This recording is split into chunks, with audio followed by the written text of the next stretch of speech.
The year was 1856, and the Blackwater Plantation breathed like a dying beast. Its fields stretched for miles beneath a sky that never seemed to clear, where fog and smoke drifted together like restless spirits. Every inch of that soil had drunk the sweat, blood, and tears of men and women who never chose to call it home. To the untrained eye, it was fertile land. To those who worked it, it was a living graveyard. Jonas moved slowly through the rows of cotton that morning, his hands rough as bark, his back straight despite the years of burden. The air hung heavy, humid, filled with gnats and the smell of something rotting just beneath the surface.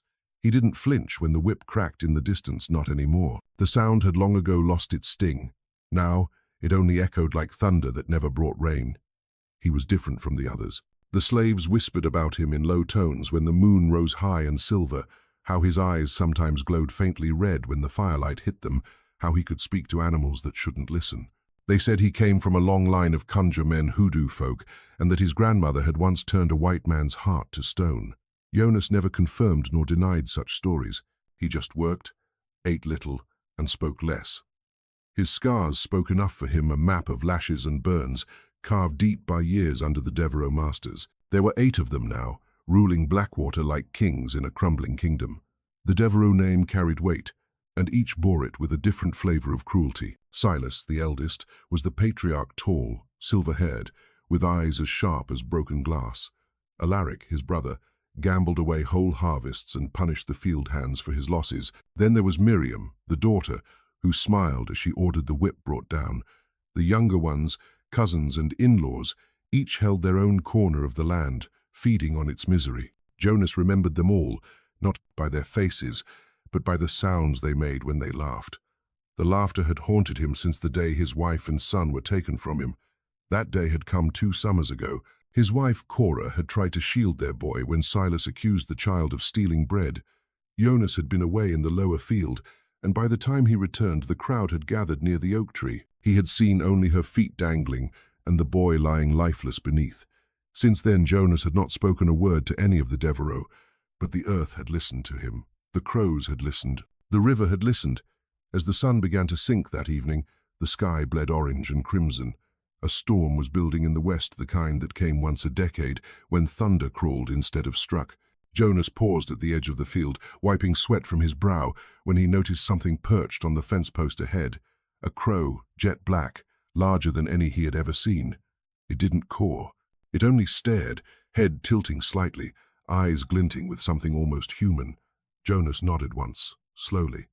"So you found me," he whispered. The crow blinked.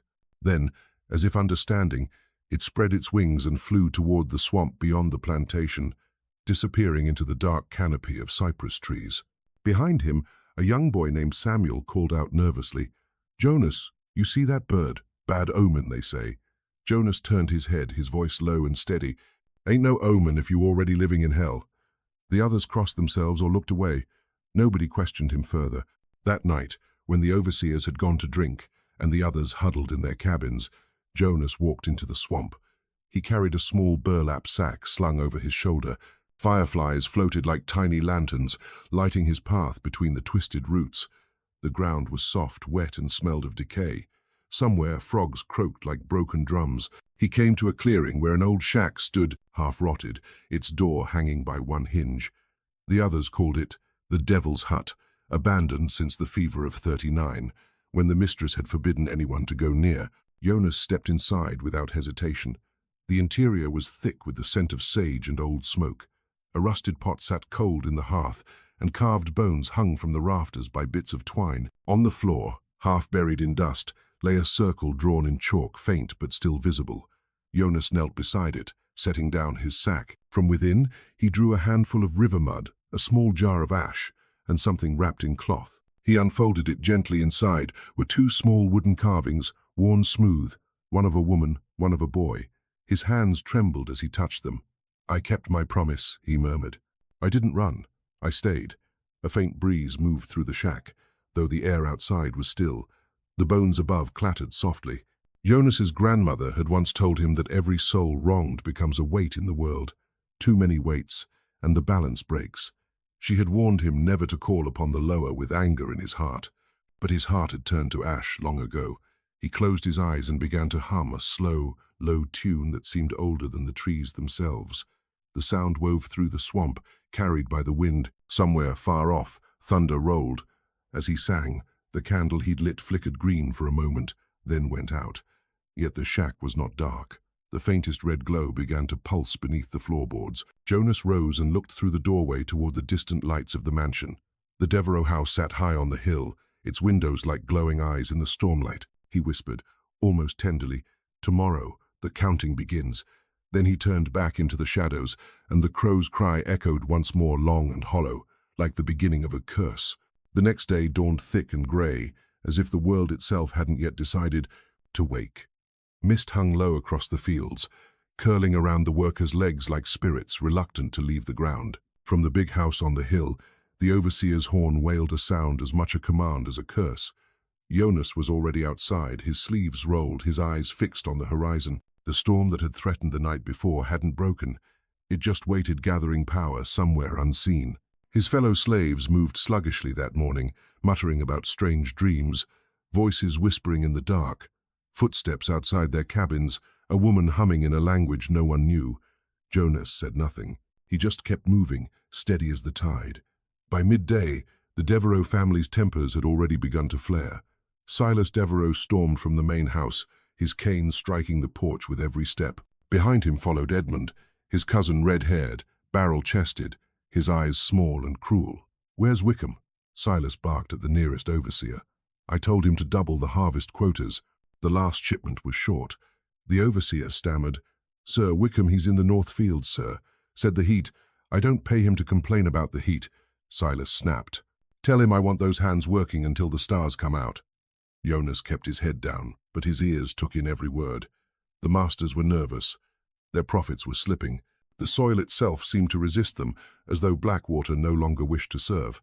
When the sun sank and the work ceased, Jonas drifted toward the edge of the swamp again. But this time he wasn't alone. A figure waited near the tree line, small, barefoot, her dress torn but clean. It was Seraphina. The others called her the witch child. Barely 17, she had eyes that looked too old for her face. She'd once been caught drawing symbols in the dirt near the sugar mill, symbols no one could read. Most avoided her after that. "You went to the hut again," she said softly as Jonas approached. "I felt it." Jonas stopped short, studying her in the dim light. "You felt it?" She nodded. The air changed. The wind was talking different. Jonas didn't ask how she knew. Seraphina had been born with what his grandmother once called the sight. There were few left who could still see between the worlds. "You best forget what you feel," Jonas murmured. "Ain't safe to keep that kind of knowing." Seraphina stepped closer, defiant. "Ain't safe to not know either. The spirit's restless. They movin' at night. You stirred something last evening. Jonas Baptiste. You called the wrong names." Jonas looked away. The swamp gurgled faintly as if agreeing. "I called the names that needed callin'," he said. "The time's come to balance the scale." Seraphina's gaze flickered, half fear, half awe. "You mean to bring the lower here?" "I mean to bring justice," he replied, his tone sharp enough to cut. For a moment neither spoke. Then, from deeper in the swamp, came the sound of a drumbeat, faint, steady, impossible to mistake. Seraphina turned toward it, her breath catching. "They hear you," she whispered, "and they comin'." Jonas's hand tightened around the small charm he wore on a string around his neck, a bone carved with strange runes. "Then we best be ready to listen." That night, the forbidden shack glowed faintly through the mist, though no fire burned inside. Jonas entered with careful steps, the air heavy with the scent of wet earth and charred herbs. The chalk circle he had found before was now brighter, as if redrawn by unseen hands. On the floor beside it lay something that hadn't been there before. A black feather longer than his forearm, glistening like oil. Jonas crouched beside it, eyes narrowing. "So it begins." From the shadows, another voice spoke, old, raspy, and dry as leaves. "You call and they answer, always have." Jonas turned. In the doorway stood Mama Bridget, ancient, stooped, her hair a cloud of grey wrapped in a faded scarf. No one knew her real age. Some said she'd been born on a slave ship and had lived 100 years. "You shouldn't be here," Jonas said, though without conviction. "Neither should you," she replied. "But here we are." She shuffled closer, studying the feather. "Raven's gift. Sign of crossroads opening. You sure this what you want, boy?" Jonas met her gaze. You think I come this far not knowing? Mama Bridget sighed, lowering herself to sit. Wanting justice and calling it down are two different things. The lower don't walk gentle when the air this thick with hate. Once they step through, they don't leave quiet. Jonas began unpacking his satchel again, the same wooden carvings, the same jar of ash. Then let them walk loud. The old woman's eyes softened. You carry too much death in your chest, child. Even spirits choke on sorrow that deep. But Jonas didn't respond. He drew a circle in the dirt and began to chant under his breath, not in English, not even in Creole, but in a language older than both. The air shifted.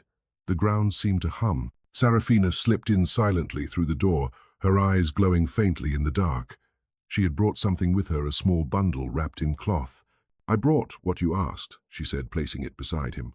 When Jonas unfolded it, he found locks of hair, bits of jewelry, and scraps of parchment things stolen from the master's quarters. Good, he murmured.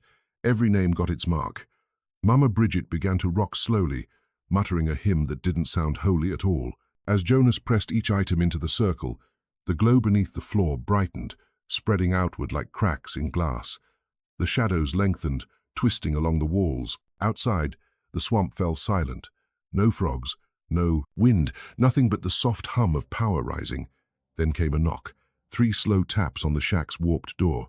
Jonas froze. So did the women. Mama Bridget's voice dropped to a whisper. Ain't no man outside would knock polite this hour. Jonas rose and approached the door. The candle beside him sputtered out. When he opened it, no one stood there. But on the ground lay 8 dead black butterflies, their wings shimmering faintly red under the moonlight. Sarafina gasped. 13 they was last night. Now 8. Jonas bent down, touching one wing gently. 8 for 8, he murmured. They marked.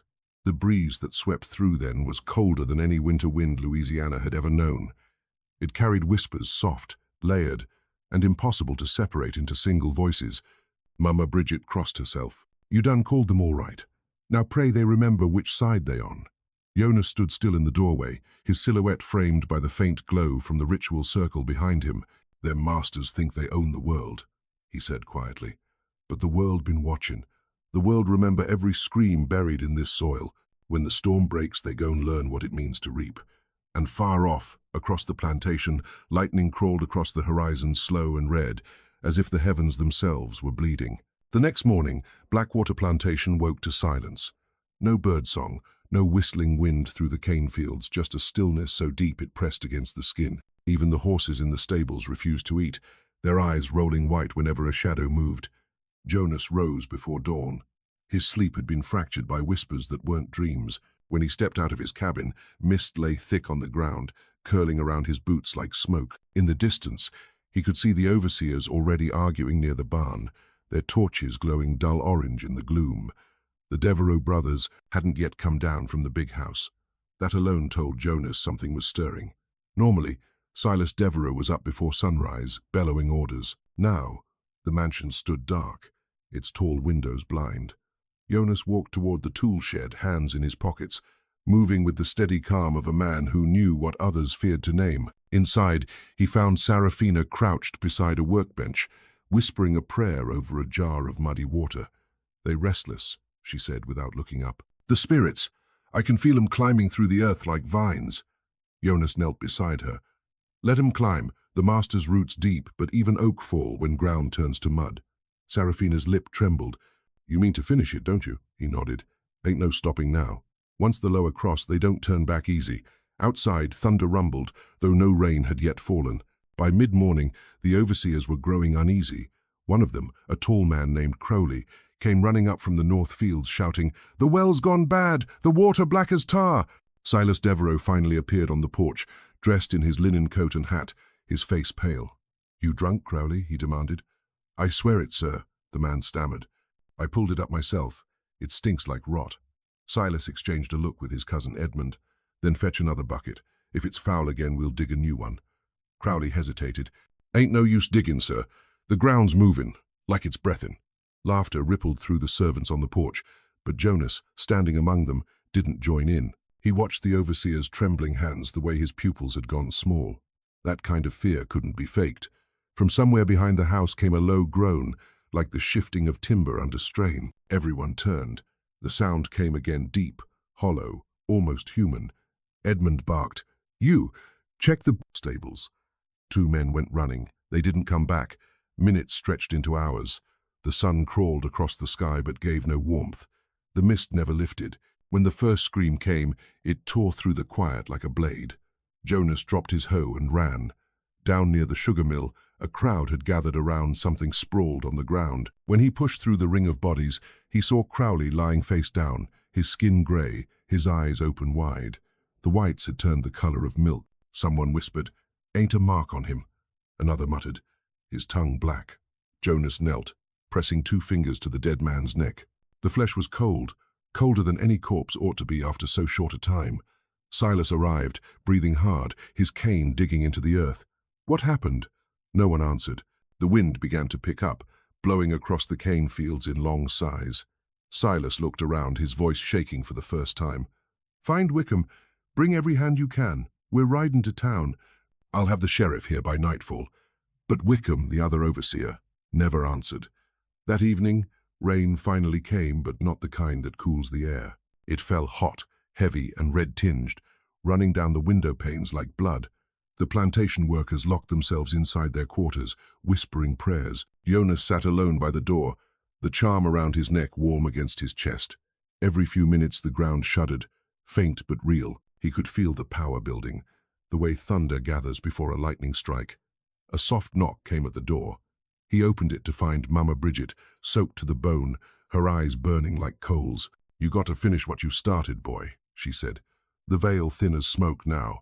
If you don't seal it, they'll take all, guilty and innocent alike." Jonas shook his head. "Ain't no innocent left on this soil." The old woman's lips tightened. "Maybe. But them spirits don't know the difference. They hungry. You call 8 names, they'll claim 8 souls. But the storm don't always stop at 8. Thunder cracked outside, shaking the walls. Jonas stood. "Then I'll give 'em what's owed. No more, no less." In the great house, panic reigned. Servants huddled near the kitchen hearth while Silas paced the hallway with a pistol clutched in one hand. His cousin Edmund sat at the dining table, staring at the black feather Jonas had secretly placed there earlier, though none of them knew its source. "It wasn't here before," Edmund whispered. "Who brought this in my house?" No one answered. Suddenly, all the candles went out. The room plunged into darkness. Outside, the rain stopped. And then came the sound, the same slow knock Jonas had heard the night before. 3 times. Silas lifted his pistol. "Who's there?" he barked. The door creaked open by itself. A gust of wind blew through, carrying with it a faint, sweet smell like sugar burning in a hot pan. Then something unseen moved across the room. The men felt it, though they couldn't see it. A weight in the air, thick and watching. Edmund shouted, "Show yourself!" A voice answered low, many-layered, coming from nowhere and everywhere at once. "We already here." At the same moment, Jonas stood outside the mansion's gate, drenched, his eyes reflecting the lightning flashing above. Serafina joined him, clutching the small wooden bowl used in the ritual. "It started," she said. Jonas nodded. "Let it finish." She looked frightened.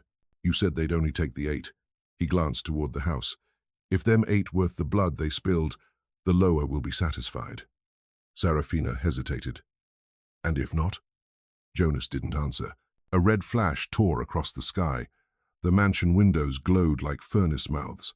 Inside, screams began sharp, overlapping, rising into a chorus. The ground beneath them pulsed. The trees around the property bent toward the house, their branches stretching like reaching hands. The air itself vibrated with the hum of the dead. Jonas closed his eyes. "Grace," he whispered, naming his mother. "See it done." A shadow swept over the field, moving fast as lightning, touching every part of the land before vanishing into the dark. Then came silence again, but it was the silence of breath held, of judgment waiting to fall. In the distance, dogs began to howl. One by one, their voices broke off, until only the sound of wind and thunder remained. Serafina clutched Jonas's arm. "They taken him, ain't they?" He nodded slowly, one by one. From the house came the echo of something breaking wood, splintering, glass shattering, then a sudden, final scream that faded like a candle snuffed by unseen hands. Jonas turned away from the sight, his face lit by the last flicker of lightning. "The storm gathering," he murmured. "Before dawn, Blackwater gonna be clean again." The storm came down in sheets of fire and rain. Lightning split the sky in veins of crimson light, and thunder rolled through the cane fields like cannon fire. The mansion on the hill, proud, white and cruel, loomed against the storm like a dying god refusing to fall. Jonas stood in the mud at the foot of the drive, his face turned upward. The air shimmered around him, heavy with heat and something older than weather. Sarafina crouched beside him, holding a small oil lamp that flickered wildly in the wind. "They inside," she whispered. "You hear 'em?" Jonas nodded. His eyes, dark and hollow, reflected the fire in the distance. "They ain't alone in there no more." Inside the mansion, chaos reigned. The great chandeliers swung on their chains. Doors opened and slammed shut without touch. The portraits of long-dead Devereux ancestors seemed to watch as if judging the living. Edmund was the first to lose his nerve. He fired his pistol into the shadows, the shot cracking like a curse. The bullet buried itself in the wainscoting. A moment later, the wall bled. Thick, black liquid ran from the hole, dripping down to the floor. Silas staggered back, clutching his chest. "God in heaven! God ain't here," said a voice from nowhere. The words crawled across the walls, whispered from every corner at once. The servants screamed. Some ran for the stairs, but the banister split open like ribs, catching one man's arm and pinning him. Another tried the front door, only to find it melted shut, as if the wood had turned to tar. Silas raised his pistol again. "Jonas!" he shouted into the void. "You did this, you devil-born heathen!" But the house only laughed. Outside, the fields began to burn. The flames weren't orange but green cold, a natural fire that hissed instead of crackled. It spread without smoke, dancing across the cane rows like a living thing. The slaves in the quarters watched from their windows, too afraid to move, too mesmerized to look away. Some whispered Jonas's name in awe. Others prayed he would stop before the whole world drowned in wrath.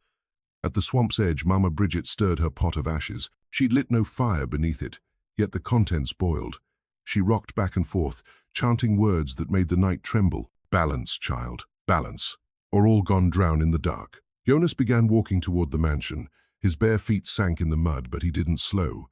The wind tore at his shirt, lightning illuminating his face, calm, solemn, unblinking. "Jonas," Sarafina called, running after him. "You said they'd be judged, not burned." He didn't turn. "Judgment come, however, the spirits choose. They'll take you too." He stopped at the base of the steps, glancing back at her. "Then so be it." She reached for him, but a sudden blast of wind knocked her to the ground. The lamp shattered beside her, spilling oil that burned blue on the wet soil. Jonas stepped up onto the porch. Each plank creaked under his weight, groaning like the house recognized him. When he reached the door, it opened on its own. The air that escaped smelled of iron and wet stone. He crossed the threshold. Inside, the world seemed to tilt. The grand hallway flickered between two realities, one of polished wood and candlelight, the other of rotting beams and crawling shadows. The paintings on the walls moved, their eyes turning to follow Jonas as he passed. In the dining room, Silas knelt beside Edmund's body. His cousin's face was twisted in terror, his skin pale as parchment. No wound marked him, yet his eyes were gone, two empty sockets blackened around the edges. "Jonas," Silas rasped when he saw the figure in the doorway. "You ungrateful beast, you think this makes you free?" Jonas stepped closer, his voice quiet. "Freedom ain't what I asked for." "Then what?" "Reckoning." Silas aimed his pistol, hands shaking. "You'll hang for this." Jonas didn't move. The candle beside Silas guttered, flared, and went out. In that instant, the shadows behind the master came alive. They rose from the walls, human-shaped but boneless, whispering in tongues that no living throat could form. Silas screamed as they reached for him.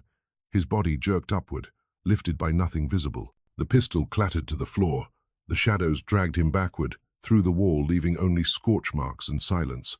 Jonas bowed his head. One. He moved deeper into the house. Each room told the same story: overturned furniture, spilled ink, footprints that began but didn't end. The piano in the parlor played by itself, a mournful tune that bent off key halfway through. At the top of the stairs, a woman's voice cried out, "Jonas, help me!" He froze. That voice didn't belong to any master. It was soft, trembling, full of tears. "Grace?" he whispered. He followed the sound to the east wing, to the nursery long abandoned. The door swung open to reveal not his mother, but something wearing her shape. She sat in a rocking chair, cradling a bundle that wept like a child. "Don't look," she said gently. "You'll see too much." Jonas took a step back. "You ain't her." The thing smiled, the skin of its face cracking like old clay. She hear, though. All them that suffered here, they hear. The land don't forget. The bundle in her arms stopped crying. From it, black feathers spilled. Jonas turned away, tears burning his eyes. Then keep her safe, he said, voice breaking. Don't let her see what's left. The spirit's smile softened. Go on, child. Finish what begun. Downstairs, the storm crashed against the house in waves. Windows shattered inward. The floorboards buckled. Jonas walked through it all, untouched, the charm around his neck glowing faintly. One by one he found the others, the overseers, the kin, the cruel cousins, each meeting the end the lower saw fit. Some vanished into the mirrors, faces trapped behind glass. Some turned to ash where they stood. One fell to his knees, begging forgiveness, before dissolving into dust as if the breath had been stolen from him. Each time Jonas whispered the count, 2, 3, 4, until all 8 were gone. When the last scream faded, the mansion stood empty. Rain hissed through broken windows. The fire outside had burned itself to embers, leaving only smoke curling across the fields. Jonas walked out through the front door. The storm had passed, though thunder still murmured at the edges of the world. Serafina waited at the gate, soaked, eyes wide. "You still here?" she said, voice trembling. He nodded. Somebody had to close the gate. She looked toward the mansion. "They gone?" "All 8, he said, quietly. "The land'll rest now." Mama Bridget appeared from the mist, leaning on her staff. Maybe, or maybe it remembered new blood just spilled. Jonas looked back at the burning house, the glow flickering across his face. Then let it remember right this time. A faint wind passed through, carrying voices softer than breath. Grace's voice among them calm, proud. Jonas closed his eyes and let it fade. When he opened them again, dawn was breaking over Blackwater. The fields steamed, and the air smelled of wet sugar and smoke. He turned toward the swamp, where the mist was thinning, and began to walk. Serafina called after him. "Where you going?" "To finish what I started," he said. "There's still reckoning left in the world." He didn't look back. Morning came slow over Blackwater Plantation, grey light spilling over a world half born again and half dead. The storm had left the air thick and heavy, the kind that pressed on lungs and bones alike. Every tree dripped with red-tinted rainwater. Every patch of ground steamed as if the earth itself was exhaling after a long scream. Jonas walked barefoot through the ashes. The mansion on the hill was now a hollow carcass, its white pillars cracked and blackened, its roof sagging inward like a skull caved by unseen fists. The once proud symbol of Devereux power lay broken. Smoke rose lazily from what had been the dining room, curling toward the pale dawn. Each breath Jonas took filled his chest with soot and memory. Serafina trailed behind him, her steps cautious. She carried a strip of cloth torn from one of the master's coats, the gold embroidery dulled by soot. Her eyes darted at every shadow, still expecting something to move. "They gone for good?" she whispered. Jonas didn't answer right away. He crouched near the steps, tracing the burned outline of a hand on the stone, one of the masters, perhaps Silas, clawing for escape before being dragged back by the darkness he'd fed. "Gone," he said finally, "but not forgotten. Spirits don't forget that easy." Serafina shivered. "You think they'll haunt this place?" "They already was haunting it," he murmured. "Now they're just part of the dirt." Down in the quarters, the others were beginning to emerge. Men, women, and children stepped hesitantly into the light, their faces marked by a strange mixture of awe and dread. No overseers shouted at them, no bells rang for work. The silence was so deep it seemed to hum. Mama Bridget stood near the well, her old hands clasped around her cane. She looked up as Jonas approached. "So it's done then?" Jonas nodded. "All 8 accounted for." The old woman studied him for a long moment. "You looking at me like you still see something behind you?" He didn't deny it. "They don't let go easy. Power like that don't leave clean." Mama Bridget spat into the dirt, murmuring a short prayer. "Then you best cleanse what you stirred. Blood done paid one price. Don't let it call for more." Jonas looked toward the swamp. The mist there glowed faintly gold under the Sunday. "I'll go soon. The lower needs settling." The old woman gave a small nod. "You always was the one who listened when the world talked." As the day warmed, the freed workers began to explore the ruins. Some gathered what food they could from the smokehouse. Others whispered about leaving before nightfall. A man named Isaiah, his hands still trembling from fear, approached Jonas. "What we supposed to do now? Ain't no one left to feed us, pay us, or tell us where to go." Jonas's gaze drifted to the horizon. "Ain't nobody left to own you neither." Isaiah looked away, uneasy. Freedom don't fill the belly. Neither did bondage, Jonas said quietly, but one of them lets you choose when to eat. There was no triumph in his tone, just weary truth. That evening, as the sun dipped low, Serafina came to the edge of the field where Jonas stood watching the last smoke curl into the red sky. "You think the land'll heal?" she asked. He didn't turn. Land always heal. It just remember who bled on it. She studied his face, the hard lines drawn deeper since dawn. "You ain't leaving, are you?" "I got to," he said. "The gate's still open. If I don't close it proper, the next man to spill blood here might call something worse than me." Serafina swallowed hard. "You sure you can?" Jonas finally looked at her, and there was something in his eyes, not pride, not fear, but resignation. "Ain't sure of nothing, but somebody got to try." As twilight fell, he made his way back to the swamp. The air thickened with the scent of moss and rain, and frogs croaked low in the reeds. Fireflies drifted between the trees like souls unsure where to rest. At the spot where the forbidden shack had stood, the ground still smoked faintly. The building itself was gone, not burned, not collapsed, just gone, as if it had never been. Jonas knelt and pressed his palm to the earth. The soil pulsed faintly under his hand, warm and alive. He began to hum the same chant he'd whispered the night before, but this time slower, softer, almost like a lullaby. The air around him shimmered. The mist rose and began to take shape. Faces, hands, fragments of the past. He saw Grace's mother, her form faint but smiling. She didn't speak, but her presence filled the clearing like sunlight. Jonas bowed his head. "It's done, Mama. They gone." Her hand made of light and mist brushed his cheek. Then she faded back into the swamp, her shape scattering like dandelion seeds. Behind him, Serafina's voice broke the quiet. "Jonas." He turned to find her standing a few feet away, holding something in both hands. "I found this in what's left of the big house," she said. She opened her palms to reveal a silver locket, its surface scorched but still gleaming faintly. Inside was a miniature portrait, a young black woman with kind eyes and a child on her lap. "Your mother?" she asked. Jonas nodded slowly. "She used to clean for them.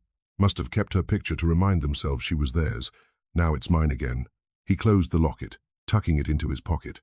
"Everything come back to where it belonged, one way or another." Serafina hesitated. "What'll happen to us now?" Jonas looked at the sky where the last light was fading. "We build something new, not on their bones, but on ours." When night came, the swamp glowed faintly, not from fire, but from a strange silver light that shimmered between the trees. Jonas stood at the center of it, his hands spread, eyes closed. He spoke not in words, but in rhythm, heartbeat, breath, pulse. The world seemed to lean in to listen. The air shifted once more, and a voice older than time whispered back, "The debt paid, the gate closed. Walk light, child of sorrow." The light dimmed, fading into the water. The hum of insects returned, gentle and alive again. Jonas exhaled. "Balance," he murmured.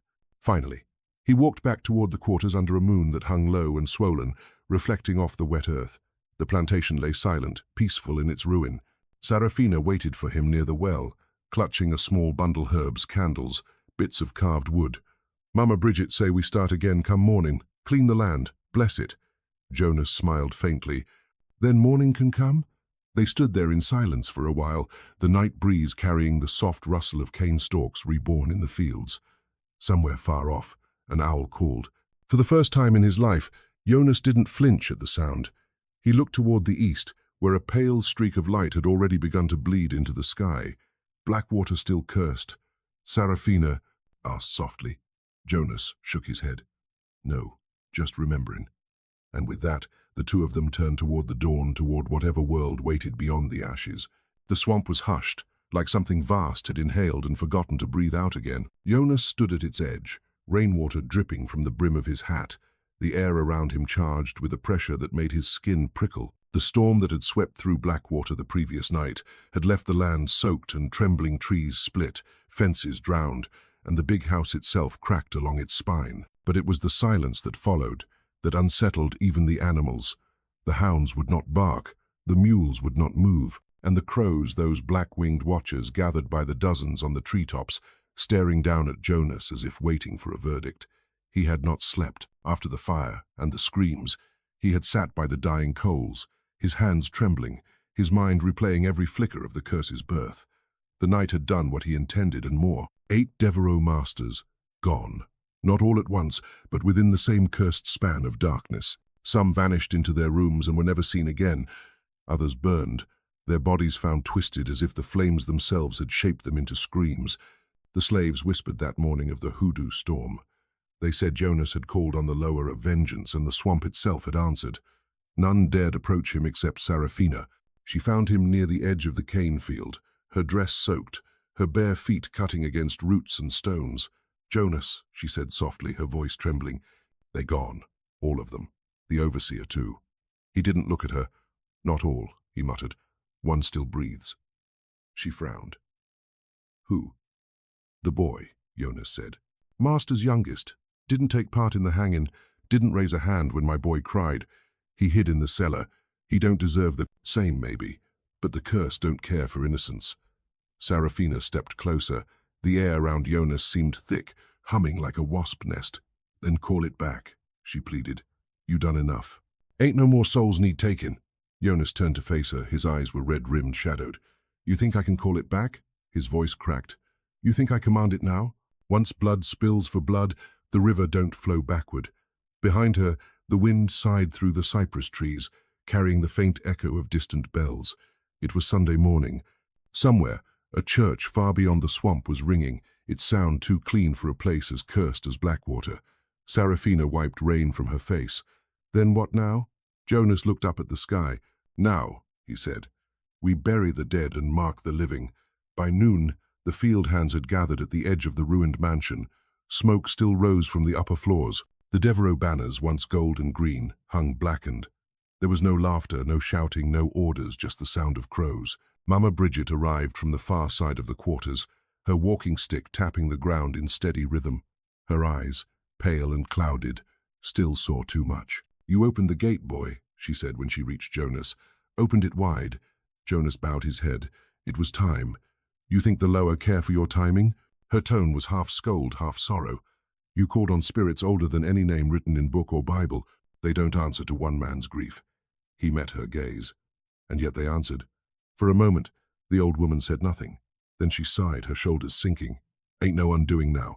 Only balance. You best mark the cursed ground, or what you set free gone wander, till it finds new names to claim." Jonas nodded. "Show me how." Mama Bridget motioned to Seraphina.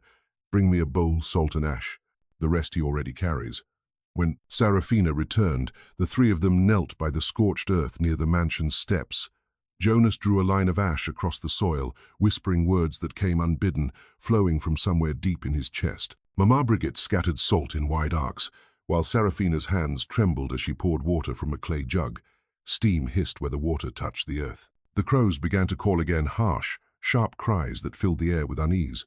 Jonas looked up. One of them, larger than the rest, swooped low and landed on the step beside him. Its feathers shimmered with an oily sheen, and its eyes were like burning coals. Mama Bridget froze. "That one ain't no crow," she whispered. "That's the mark." The bird cocked its head, looking at Jonas. Then it hopped once, twice, and pecked the ground exactly where the blood of Silas Devereux had soaked deepest. When it lifted its beak again, a single red drop fell from it, sizzling in the dirt. Jonas stared. "What does it mean?" Mama Bridget's voice was grave. "Means your curse got a keeper now. A messenger to watch over what you done, till the land forgets or the river runs dry." The bird gave a low croak, then spread its wings. But before it flew, it turned its head toward Jonas again, a long, knowing look, and then took off toward the swamp. Seraphina shivered. "Jonas, what if it come back?" He looked down at his hands, stained with ash and salt. "It will," he said. "They always do. That night the slaves gathered outside the cabins. They didn't sing, not yet. There was fear still, heavy and unspoken." Jonas sat apart, near the fire pit, staring into the coals. Seraphina brought him a cup of water, but he barely touched it. Mama Bridget approached, the shadows deep around her. "The land will heal," she said quietly. "But you won't. You bound to it now." Jonas didn't answer. He could feel it, the connection. Every whisper of the wind through the fields, every flicker of flame in the hearth, even the tremor of insects underfoot, all of it pulsed through him. The curse had not just taken from the Devereux, it had planted something inside him. He rose slowly, looking toward the swamp. The faint glow of fireflies lit the path, the same path he'd walked when this all began. Somewhere out there, the crow waited. Seraphina's voice broke behind him. "Where you going, Jonas?" Gotta see where the dead sleep, he said. Then let me come with you. He shook his head. Ain't your road. Without another word, he walked into the darkness, the sound of his boots sinking into wet earth fading with each step. When he reached the clearing by the old shack, he found the circle still there, faint, but unbroken. He stepped inside and kneeled, pressing his palm to the ground. The soil was cold, humming faintly beneath his touch. The crow descended, landing a few feet away. Its eyes glowed faintly red. Jonas met its gaze. "Tell him I paid my due," he said softly. "Tell him the balance is struck." The bird tilted its head. Then, with a slow flutter of wings, it dropped a single black feather before flying into the night. Jonas picked it up, turning it in the dim light. It shimmered not just black, but with shades of red and green hidden beneath. He tucked it into his shirt pocket. The swamp exhaled, then a long, low sigh of wind through the trees. Jonas closed his eyes. "So be it," he murmured. Behind him, the first light of dawn touched the treetops, and the fog began to lift. Blackwater was quiet, once more too quiet. But in that silence, something unseen stirred a whisper under the soil, a promise not yet done. The morning after the storm carried an eerie stillness. Mist clung to the ground like a shroud, curling around the charred remains of the Devereux mansion. The world seemed drained of color, only the black of soot, the gray of ash, and the faint red of burned earth remained. From the eastern ridge, Jonas watched the smoke rise in thin threads. His clothes were still damp from the night's rain, his boots heavy with mud. Beneath the brim of his hat, his eyes burned with exhaustion, and something deeper, an emptiness that felt endless. Behind him, the swamp croaked and hissed, alive with creatures that sensed change. The land had shifted. The air was thicker, heavier. It was as if the curse had cracked something open in the bones of the world, and now all of creation waited for it to heal or collapse. He turned when he heard footsteps squelching through the wet soil. It was Seraphina, carrying a bundle wrapped in cloth. Her face was pale, eyes wide with a grief she hadn't yet named. "Jonas," she said softly. "It's the boy." He said nothing. She unwrapped the bundle slowly, revealing a pair of shoes, small, scuffed, and streaked with dried mud. "They found him by the well," she whispered. "He tried to run." Jonas stared down at the shoes. For a moment his face showed nothing.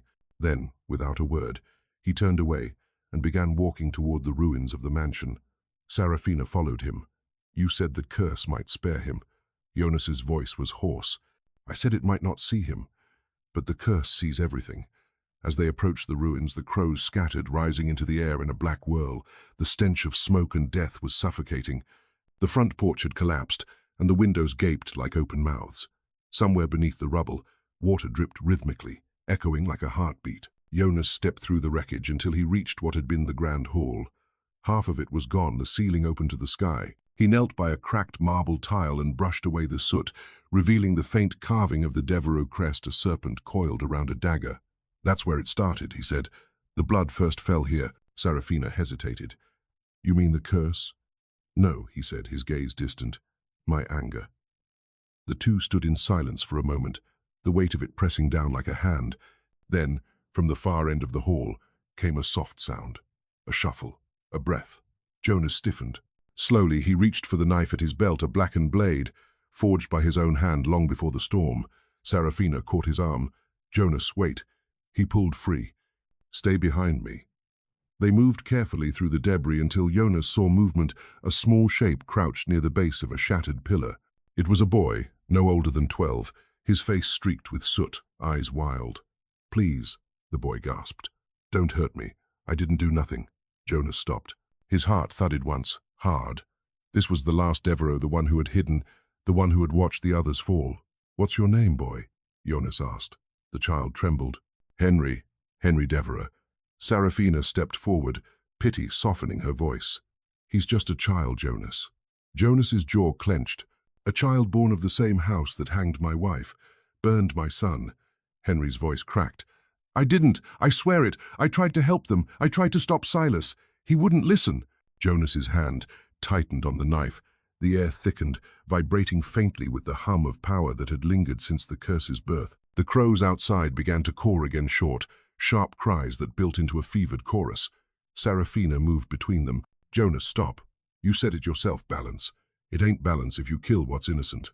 Jonas's eyes met hers, and for the first time in days, there was a flicker of hesitation. The knife lowered an inch. But then a sound rolled across the field, the deep, resonant toll of the old plantation bell. It hadn't rung since the night of the curse. The boy's eyes widened. "What is that?" Jonas turned, slowly toward the sound. The bell tower stood half-collapsed, its frame leaning, yet the bell swung, pulled by no visible hand. With every chime, the air grew darker, the ground trembling beneath their feet. Mama Bridget's voice carried from the distance, shouting through the fog, "Jonas, the mark done woke. You bound it too tight." Jonas's heart lurched. The mark, the crow. He looked to the sky. The birds had vanished. All but one. It descended now, slow and deliberate, landing on the broken beam above the hall. Its eyes glowed red, brighter than before. The boy whimpered and backed away. Sarafina clutched Jonas's arm. "What's happening?" "The curse," he said. "It's choosing." The crow spread its wings, cawing once an echo that shook the walls. Then, without warning, it dove. Sarafina screamed. Jonas lunged forward, shielding the boy as the bird struck him square in the chest. He stumbled backward, gasping, clutching at his shirt. The crow tore upward again, disappearing into the clouds. Jonas fell to one knee. When he pulled his hand away, a black mark pulsed just below his collarbone, shaped like a feather, burning faintly red. Mama Bridget arrived, breathless, eyes wide with fear. "It's claimed you, boy. You're the keeper now." Jonas's voice was rough. "What does that mean?" "The curse don't end with blood. It needs a witness," she said. "A guardian to remember what was done, so it don't rise again." He looked at the trembling boy. "And him?" "The curse spared him," Mama Bridget said. "Balance found its way." Jonas closed his eyes, exhaling a shuddering breath. The storm clouds above began to thin, sunlight spilling weakly through. The fires hissed as the rain returned, gentle this time, cleansing. Sarafina knelt beside Jonas, her hand on his arm. "It's over now." Jonas didn't answer, his gaze fixed on the horizon, where the swamp shimmered under the pale light. "Nothing's ever over," he murmured. "It just sleeps." By dusk, the field hands buried the dead behind the oak grove. The soil steamed where the last of the cursed ashes touched it. Jonas stood apart from the others, his shirt opened slightly to reveal the faintly glowing mark. He could feel its pulse with every heartbeat, a constant reminder that the lower had chosen him not just to avenge, but to endure. Sarafina joined him, holding the boy's hand. Henry stayed silent, eyes downcast. "He ain't got nowhere to go," she said. Jonas looked at the boy for a long moment. "Then he'll learn what it means to live by the soil he once owned." Mama Bridget smiled faintly, her voice low. The land got a strange way of teaching mercy.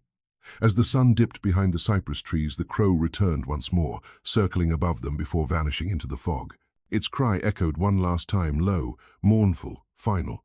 Jonas watched the sky until the last sound faded. Then he whispered almost to himself, "The river runs red no more." The night fell quietly over Blackwater. For the first time in years, no screams echoed from the mansion, no crack of whip split the air. The sky stretched wide and open, its stars reflected in the flooded fields like scattered candles. But in that stillness, the land itself seemed to breathe differently, heavier, slower, remembering. Jonas sat by the fire outside the quarters, the others sleeping in uneasy peace. The boy, Henry Devereux, rested a few yards away under Sarafina's watch, wrapped in an old quilt that once belonged to Jonas's wife. The child had not spoken since the storm. He stared into the fire as though it might judge him, as though its flickering light could tell him who he was now that his world had burned away. Jonas turned the black feather between his fingers. It was warm, faintly pulsing, alive in a way that was not natural. Every beat of its glow matched the rhythm of his own heart. He knew what Mama Bridget had meant. The curse had chosen him as keeper, the watcher of the balance. But even knowing that truth, the weight of it pressed down harder than the years of bondage ever had. He could feel the swamp's pulse beneath his boots, a living, ancient thing murmuring in a language older than words. The lower had marked him not as slave, not as man, but as something in between. Mama Bridget approached quietly, her walking stick tapping the dirt. She lowered herself beside him with a groan. "Ain't no peace for them who call the storm," she said softly.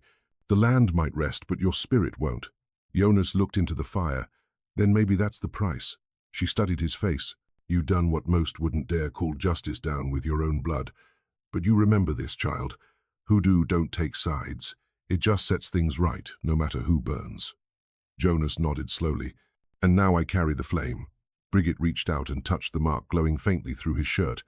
"It'll fade in time, but when it does, you'll still hear it. The whispers, the warning.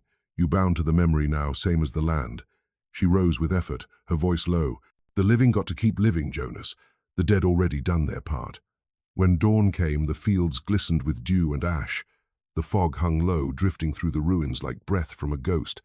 The slaves, no, the freed stood together in front of what remained of the great house. They waited for Jonas, silent, uncertain. He walked to them slowly, his hat pulled low, his face shadowed. The boy followed at a distance, barefoot, clutching the hem of Seraphina's skirt. Jonas stopped at the steps where Silas Devereux had once stood to deliver orders. His voice, when he spoke, carried with it the weight of something final. "This land don't belong to no man anymore," he said. "What's buried here stays buried. What's left above," he glanced toward the smoking fields, "belongs to the ones who bled for it." The crowd murmured, eyes wide. Mama Bridget nodded. "You heard him. Ain't no more masters. Only the living and the memory." Jonas raised a hand. "No one leaves the swamp till the mark fades. There's power here still, and it listens. We walk gentle, we walk right." A woman from the back stepped forward. "And you, Jonas? What you gon' do now?" He looked out over the flooded fields. The crows had returned, silent now, perched along the fences like sentinels. "Me? I reckon I stay." Seraphina's brow furrowed. "Stay? For what?" "To watch," he said. "To keep the balance." Mama Bridget gave a slow smile, half pride, half sorrow. Then Blackwater's got its keeper. The months passed. Seasons changed. The ruins grew quieter as vines claimed the stone and the swamp swallowed the rest. Grass sprouted where blood had once pooled. The new hands freed now in truth. Though the world beyond still wore chains, built small homes along the tree line, their laughter rising in the evenings where screams used to fall. Jonas lived apart, deep in the swamp where the old shack stood. He rebuilt it, not as a conjure hut, but as a refuge. Those who came seeking blessings or protection found him there, quiet and steady, his eyes older than the years allowed. He spoke little, worked much, and never charged a soul for his help. Sometimes, in the still of night, he felt the feather burn faintly against his chest. He would rise, go to the doorway, and see the crow watching from a nearby branch. They would hold each other's gaze for a moment, man and spirit, bound by oath until the bird vanished into the dark. The people came to call him the Hoodoo Keeper. Children whispered his name when thunder rolled. Some swore they saw red light flicker in the swamp on stormy nights, but none dared cross him, for they said his curse slept under the soil, waiting for his command. One evening, near the harvest season, Henry came to the shack. He was taller now, barefoot still, with a face that had lost its softness. He stood by the door, hesitant. Jonas looked up from the small fire he was tending. "You find your tongue again, boy?" Henry nodded slowly. "I wanted to see where it all began." Jonas motioned him in. "Then you best step careful. The land remembers." The boy entered, eyes tracing the carvings on the walls, the jars filled with herbs and roots. "I dream about them," he said quietly. "My family. I see them calling, but I can't hear what they say." Jonas stirred the fire. "Dreams got their reasons. Sometimes they talk to remind you, sometimes to warn." Henry swallowed hard. "Do they hate me?" Jonas looked at him long. "They don't hate you. The dead don't hold hate the way the living do. They just wait to be understood." Henry's gaze fell on the old circle carved into the floorboards. "You gonna teach me what you do?" Jonas shook his head. "You don't want this road. It takes more than it gives. But if I learn, maybe I can help you carry it," Henry said. "The mark, the curse, everything." Jonas studied the boy a Devereux, yet shaped by guilt instead of pride. A strange peace stirred in his chest. "Maybe," he said at last. "That's what balance looks like." He reached into his pocket and pulled out the black feather. Its glow was dim now, more ember than flame. He pressed it into the boy's hands. "When the land stirs again, you'll know. You'll feel it. You come find me when it does." Henry looked up. "And if I can't?" Jonas smiled faintly. "Then you'll remember, that'll be enough." That night, the swamp was alive again, frogs croaking, wind sighing, the river murmuring secrets beneath the stars.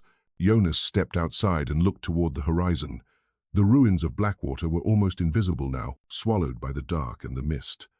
Only the faint glint of the old bell tower remained, tilting against the sky. He felt the wind shift, carrying the scent of rain and earth. Somewhere above, wings beat once, twice. The crow circled silently overhead, then vanished into the night. Jonas took a deep breath. The mark on his chest flickered once more, then dimmed, not gone, just sleeping. He turned toward the shack, where the boy's soft voice hummed an old field tune. The sound blended with the whisper of the river, the breath of the land, the heartbeat of something far older than any man. Jonas smiled faintly. "Let it rest," he murmured. "Let it all rest." And as the first drops of rain began to fall, the swamp answered a low, rolling sigh that carried across the dark water, neither curse nor blessing, but the sound of balance restored.